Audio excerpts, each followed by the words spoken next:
विवेक सारास्वत जी,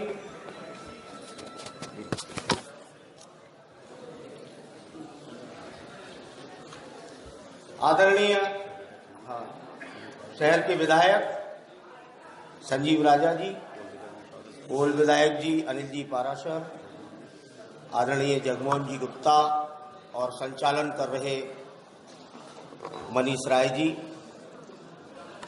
एवं भारतीय जनता पार्टी के प्यारे साथियों, एक व्यवस्था होती है, व्यवस्था के तहत अलीगढ़ से कोई फिरोजाबाद जाता है, कोई फिरोजाबाद से अलीगढ़ आता है और इसी बहाने बैठकर भारतीय जनता पार्टी का ये परिवार अपने ज्वलंत विषयों पर चर्चा किया करता है। ऊपर से चर्चा के लिए पूरी की पूरी कॉपियां किताबें आ जाती हैं और ऐसे ही हमारे संगठन की परंपरा है, इसी हिसाब से चलते हैं और इसी व्यवस्था के तहत मैं आपके सामने निवेदन हेतु खड़ा हूं। वैसे तो सारी सभा का नूर आदरणीय सांसद जी और विधायक जी ले गए, पूरी बात उन्होंने कर दी, मेरे ऊपर बहुत ज्यादा वजन भी नहीं, फिर भी मुझे सौंपा गया है तो फिरोजाबाद से आया हूं और फिरोजाबाद में इस समय खबरों का माहौल गर्म है। बिल तो पास हुआ था 9 तारीख को लोकसभा में और 11 को राज्यसभा में, 12 को राष्ट्रपति ने दस्तखत कर दिए और बिल जो है अधिनियम बन गया। फिर अभी पिछले शुक्रवार को जब तारीख लगभग 20 हो चुकी, 8 दिन बीत गए, तब वहां शुक्रवार को फिरोजाबाद में वहां से तब खबरें आई 8 दिन बाद। क्यों भाई, क्या हुआ इस 8 दिन में? 8 दिन में कौन सी खिचड़ी पकी, कौन सी खीर बनाई गई? कुछ तो हुआ। नमाज पढ़ी और फिर वहां से भीड़ चली और भीड़ ने अपना तांडव शुरू कर दिया। आग लग गई चौकी में, हो 3-4 दिन से लगातार। आज भी मुझे खबर है कि पत्थरबाजी कुछ हुई। क्या हुआ? कुछ होता तो पहले दिन होता, कहीं कुछ बात होती। 8 दिन बाद हुआ। 4 दिन पहले सब समाजवादी पार्टी ने वहां कलेक्ट्रेट पे कुछ प्रदर्शन किया, प्रदर्शन कुछ अच्छा खासा नहीं हुआ तो फिर खबरें दौड़ाई गई, अरे निकाल के बाहर कर देगा मोदी तुम्हें। इस तरह से बातों का बाजार बनाया, तब जाके 8 दिन बाद फिरोजाबाद की ये हालत हुई। आखिर क्यों भाई, क्यों? ऐसा क्या हुआ था? ये जामिया से प्रारंभ हुआ। वहां विश्वविद्यालय में जब पुलिस गई तो वहां सबने टीवी पे देखा होगा, वहीं ईंट पत्थरों की बोरियां पाई गई साहब, यानी तैयारी वहां भी पहले से थी। वहां कुछ तेजाब की बोतलें भी मिली। जो 10 लोग पकड़े गए उनका आपराधिक रिकॉर्ड है। यानी ये विचार से पैदा नहीं हुआ, ये षड्यंत्र करके किया गया। कौन है इस षड्यंत्र के पीछे? कौन कर रहा है? वो लोग जो अनर्गल प्रकार के वक्तव्य दे रहे हैं। क्या वक्तव्य है ये?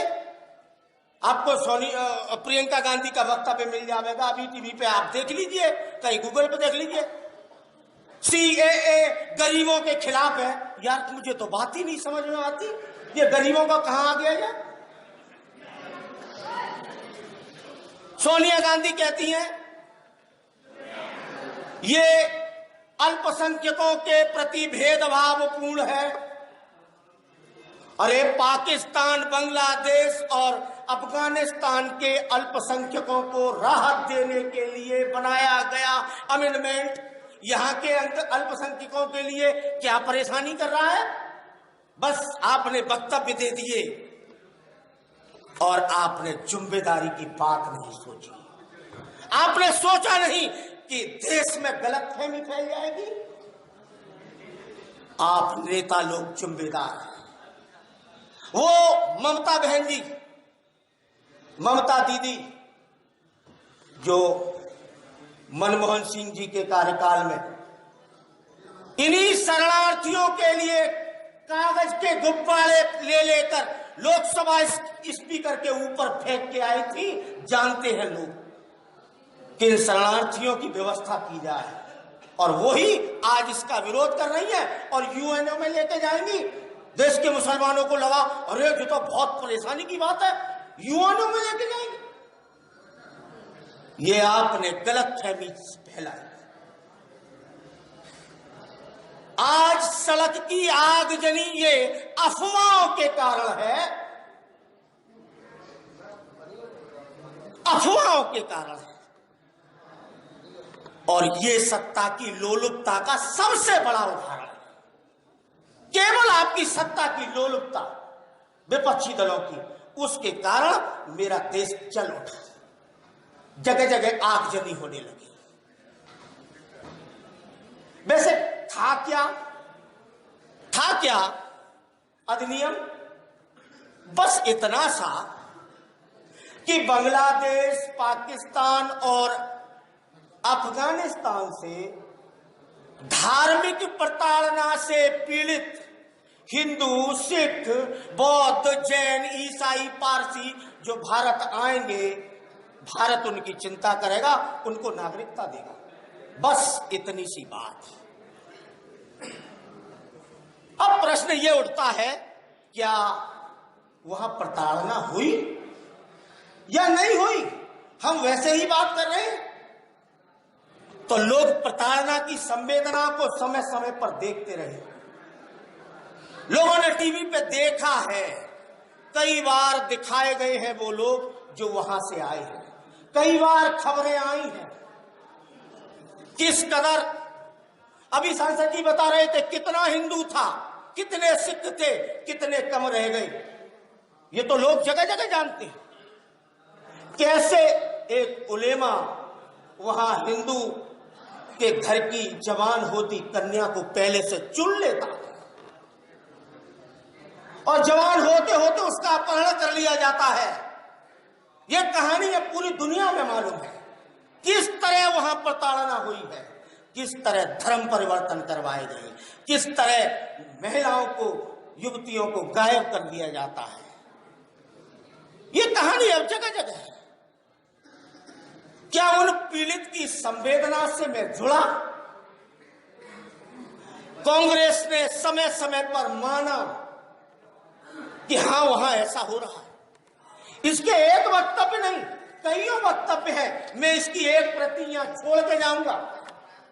कईयों वक्तव्य जो मुझे ऊपर से मिले, मनमोहन जी की सरकार से लेकर पूरे 10 साल तक, जयप्रकाश जी, जायसवाल जी जब गृह मंत्री थे, राज्य गृह मंत्री, तब से लेकर बार बार लोकसभा में ये कहा गया कि वहां का हिंदू पीड़ित है, वहां प्रताड़ना हो रही है, वहां परेशानी है। 4 से 80 हिंदू मंदिर थे, 20 रह गए हैं। घटता हिंदुओं का प्रतिशत पूरी कहानी कह रहा है। तो भाई प्रताड़ना तो हुई, और प्रताड़ना के लिए भारतवर्ष ने ऐसा प्रबंध किया। महात्मा गांधी कह के गए थे कि यदि वहां से हिंदू, सिख वहां चैन से नहीं रह पाते, जाने वाले या वहां रहने वाले, तो यदि वे कभी भी भारत आएंगे तो भारतवर्ष की जिम्मेदारी है कि उनकी रक्षा करे और उनकी व्यवस्था करे। वही तो काम किया है मोदी जी ने। बस साफ सवाल उठा दिए, इसमें हिंदू है, सिख है, बौद्ध है, ईसाई है, पारसी है, जैन है, मुसलमान का नाम क्यों नहीं है? यही तो सवाल था भाई। अजीब बात है, जंगल में भैंसों की या घोड़ों की दौड़ हुई, कहीं दौड़ पड़े घोड़े एक और को, और जंगल के छोटे छोटे खरगोश, गिलहरी, निरे कुचल गए। अब हम लोग मान लो वहां पहुंचे, हमने वहां उपचार किया, अस्पताल बनाया, गिलहरियों खरगोशों को ले आए, उसमें रखा, उनकी चिंता की, तो वो घोड़े आके हमसे लड़ाएंगे क्या कि हमको क्यों नहीं अस्पताल में? अरे भाई, मारने पीटने वाले तुम कुछ खरगोश गिलहरियों की हमें चिंता करने दो।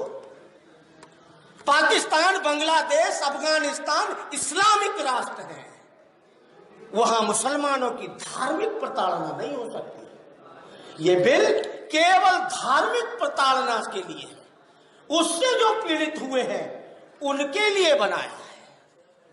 इतनी छोटी सी बात समझ में नहीं आई, बस इतनी छोटी ही बात तो समझ आनी थी। इसे समझाते समझाते मेरे गृह मंत्री और प्रधानमंत्री खड़े रह गए और आपने सड़कों पे आग लगा दी, वाहन जला दिए। अरे बंटवारा हुआ, काय के आधार पे हुआ? धर्म के आधार पे हुआ, और दूसरा कोई आधार नहीं था। यदि हम इस अमेंडमेंट में ये लिख लेते हैं, मुसलमान भी जोड़ देते हैं कि वहां से आए हुए मुसलमान भी हम यहां रख लेंगे, तो उस धर्म के आधार पर मुसलमानों को हमने जो 5 नदियों वाली उर्वरक भूमि दे दी, हमने उसके ऊपर उस समय के इतने बड़े 60 लाख रुपए दे दिए, उसका क्या होगा भाई? उसका क्या होगा? हाँ, 50-60 करोड़ रुपए दे दिए, उनका क्या होगा? ओए, वो तो व्यर्थ चली गई हमारी भूमि। फिर उस बंटवारे का, जिसमें 10 लाख लोग मारे भी गए, धर्म के आधार पर समझौता, और लगातार बात होती है कि उस बंटवारे के बाद फिर नेहरू जी और लियाकत अली में एक समझौता हुआ था। भाई, मुझे ये समझौता आज तक समझ नहीं आया। जब बंटवारा हो गया, मुसलमान उधर चले गए, हिंदू इधर रह गए, यहाँ जो मुसलमान रहना चाहते हैं, इसे जो अपना देश समझते हैं, यहाँ रह सकते हैं।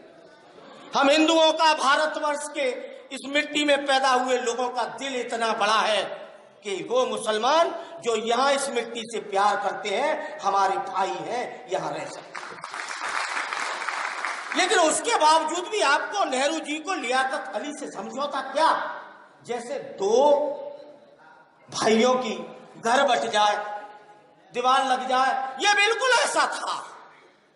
और एक तो अम्मा को ले ले और एक बाप को ले ले, और फिर 8 दिन बाद कहे किसी एक समझौता करते हैं। क्या समझौता करते हैं? कि देखो भाई, मेरी अम्मा जो तुम्हारी बंटवारे में तुम्हारी ओर रह रही है, उसका तुम ध्यान रखना, और तुम्हारे बाप जो मेरे यहां रह रहे हैं, उसका तुम ध्यान रखना। बड़ा अजीब समझौता है साहब। ये क्या समझौता था? नेहरू और लियाकत अली करते हैं कि हम उधर जो अल्पसंख्यक हैं उनकी तुम चिंता करना, इधर जो हम अल्पसंख्यक हैं उनकी हम चिंता करेंगे। ये क्या समझौता है?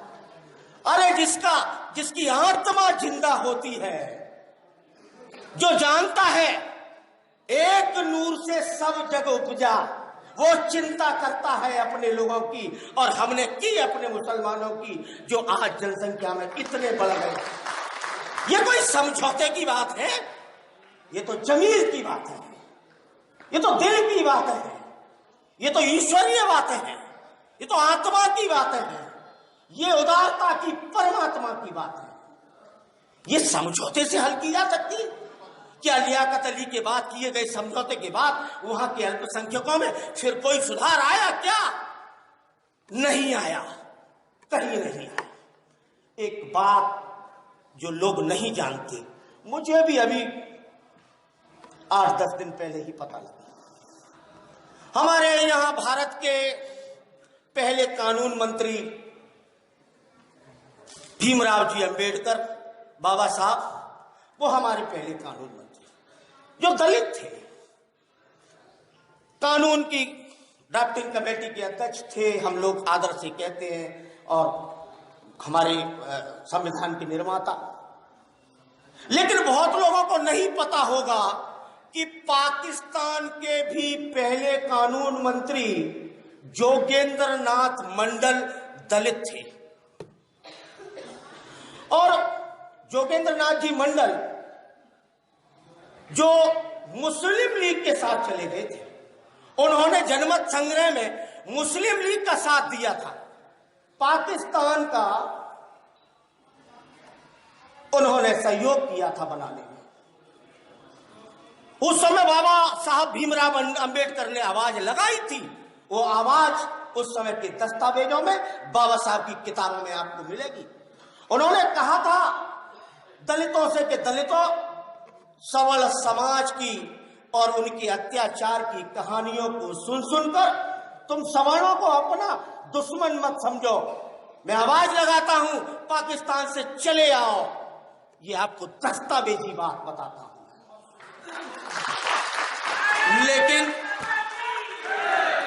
जोगेंद्र नाथ मंडल, जो असम में सिलहट जिले में जिन्होंने मुस्लिम लीग का समर्थन किया था, वो दलितों को साथ लेकर पाकिस्तान चले गए। और कैसी अजीब बात कि मुझे भी नहीं मालूम थी। नेहरू लियाकत अली के समझौते के 6 महीने के बाद पश्चिमी पाकिस्तान में भयावह कत्लेआम दलितों और अल्पसंख्यकों के साथ हुआ। इससे भावुक और प्रतिशोधित होकर उन्होंने कानून मंत्री के पद से वहां इस्तीफा दिया और शरणार्थी बनकर पाकिस्तान का वह पहला कानून मंत्री यहां हिंदुस्तान आया और यहां आकर पश्चिम बंगाल में उनकी मौत हुई। यह कहानी है वहां की। जब ऐसी कहानियां हमें नहीं मालूम, तब हम कहते हैं और हम इन बिलों को भ्रांतियां बनाकर यहां आग लगाने के लिए उतर पड़ते हैं। इन वहां भ्रांतियों से मैं देश को निकालूं, मैं अपने नौजवानों को समझाऊं। कईयों नौजवान आज भी, मैं तो कहता हिंदू भी, मुसलमान नहीं, हिंदू भी भ्रांतियों से निकल नहीं पा रहे। एक पढ़ा लिखा नौजवान बोला, अरे ये तो संविधान के आर्टिकल 14 और 15 का उल्लंघन है। भाई मैं कानून का विद्यार्थी तो नहीं था, तो मैंने आर्टिकल 14 और 15 समझा है क्या भाई। आर्टिकल 15 संविधान में समता की बात करता है, हम सब एक हैं। आर्टिकल 15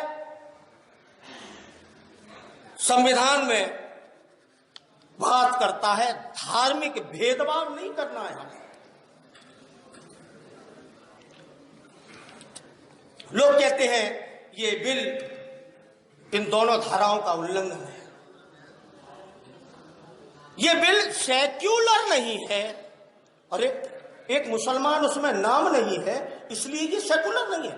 भाई मुसलमान नाम तो इसलिए नहीं है कि वहां है ही मुसलमान, तो वो क्यों आने लगे यहां।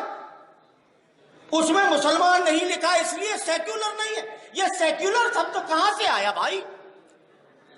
अरे कल ही जी न्यूज जिन्होंने देखा होगा उन्हें मालूम होगा कि ये सेक्युलर शब्द मूल संविधान जो बाबा साहब ने लिखा उसमें नहीं है। ये चर्चा चली थी संविधान सभा में और नेहरू जी और बाबा साहब दोनों की मर्जी से ये सेक्युलर देश है ऐसा नहीं लिखा गया उसमें। ये तो 77 में देश की प्रधानमंत्री इंदिरा गांधी ने सेक्युलर शब्द ना जाने किस कारण से जुड़ा, ना जाने किस कारण से। और ये सेक्युलर होता क्या है। अरे पंथ निरपेक्षता, जहां ईश्वर को पाने के, जानने के, मानने के रास्ते सभी अलग अलग रास्तों की सबकी मान्यता हो, सब अच्छे हैं ऐसा जहां माना जाता हो, सबका सम्मान जहां होता हो, तो ये क्या भारतवर्ष के डीएनए में लिखने से आया या पहले से है। और ये जहां कहीं कहीं हजारों लाखों साल की पुरानी संस्कृति है, यहां तो अनेक रास्तों को मानने वाले लोग पहले से हैं। यहां जैन है, यहां बौद्ध है, यहां सिख हैं, और हिंदू हिंदू हिंदू हिंदू हमें एक करके कह देते हैं। नहीं नहीं नहीं, मुझे नहीं ठीक लगता भाई। यहां शैव है, शंकर को मानने वाले, यहां वैष्णव है, रामकृष्ण और विष्णु को मानने वाले, यहां शाक्त है, देवियों को मानने वाले। कितने प्रकार के मानने वाले लोग हैं, कितने प्रकार के मानने वाले लोग, और सब यहां आज से नहीं, बहुत पहले से रहते हैं। ये कागज पर लिखा सेकुलरिज्म नहीं है, ये इस मिट्टी में और हम सब के डीएनए का सेकुलरिज्म। हम सब लोग तो हैं ही ऐसे। ईसा से पूर्व लोग कहते हैं लोग यहां आते गए आते गए आते गए, तो ईसा से पूर्व एक मध्य प्रदेश के विदिशा जिले में एक शिलालेख लगा। वो शिलालेख पर कितना पुराना, ईसा पूर्व का, उस शिलालेख पर लिखा है, वो शिलालेख किसी ग्रीक के आदमी का है, और उसने उस समय लिखा कि मैं हेरोडोटस ग्रीक हूं और यहां इस भारतवर्ष में आकर परम भागवत वैष्णव हो गया हूं। ग्रीक आदमी आता है और यहां आके यहां समा जाता है। यह कैसा सेकुलरिज्म? यहां कोई आपस में नहीं लड़ता, और हमें सेकुलरिज्म सिखा रहे हो आप। थोड़े से शिया, थोड़े से सुन्नी, वह इराक और इराक में शांति से नहीं रह सकते आप, सीरिया में, हमें आप सिखा रहे हैं।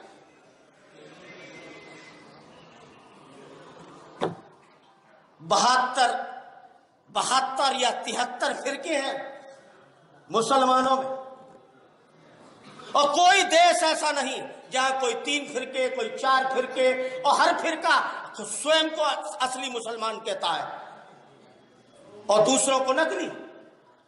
कोई ऐसा देश नहीं जहां सभी फिरके हों, लेकिन हिंदुस्तान ऐसा देश है जहां पूरे के पूरे 72 के 72 फिरकों के मुसलमान सुख चैन से रहते हैं।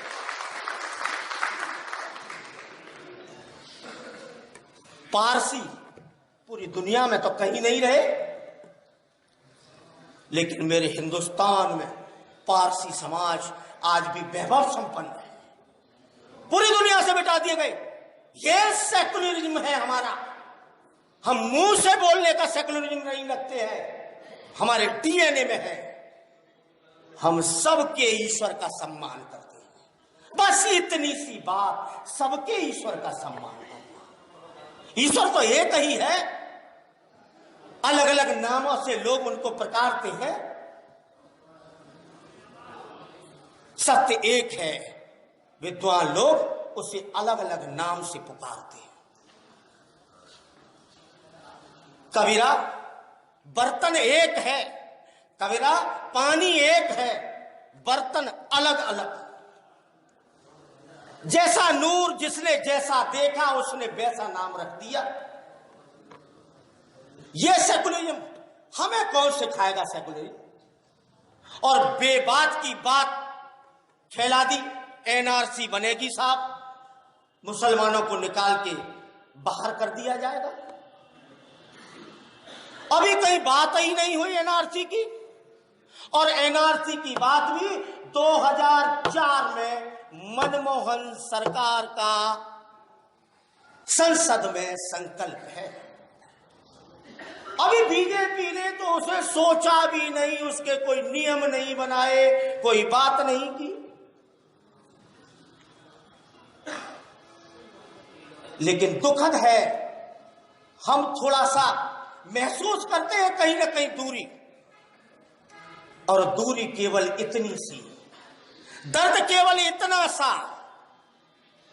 वो जो आजकल तारिक फतेह खूब बार बार टीवी पे कहते हैं, वो केवल इतना सा, और वो ये कि तुम औरंगजेब के नाम की रोड बना देते हो, लेकिन दारा शिकोह क्यों भूल जाते हो? तुम तैमूर लंग कोई नाम लिख लेते हो, लेकिन अब्दुल कलाम का नाम और पूजा करने से भूल जाओ। बस इतना सा दर्द है, केवल इतना सा। अब वो दर्द ये है कि हमने तो मंदिर मंदिर गाया, खूब गाया, हर रोज गाया, हर मंदिर में बैठकर गाया कि ईश्वर अल्लाह तेरा नाम, लेकिन दुख है कि किसी मस्जिद में से आवाज नहीं आई कि रघुपति राघव राजा राम। बस एनआरसी क्या डर की बात है? यदि मैं भारत की मिट्टी से पैदा हुआ, पूर्वजों का बेटा हूं, आज इस्लाम को मानता हूं तो क्या हुआ, लेकिन मेरे पूर्वज भारतीय थे। ये गौरव जिस दिन भारतीय मुसलमान में होगा वो मेरा सच्चा भैया।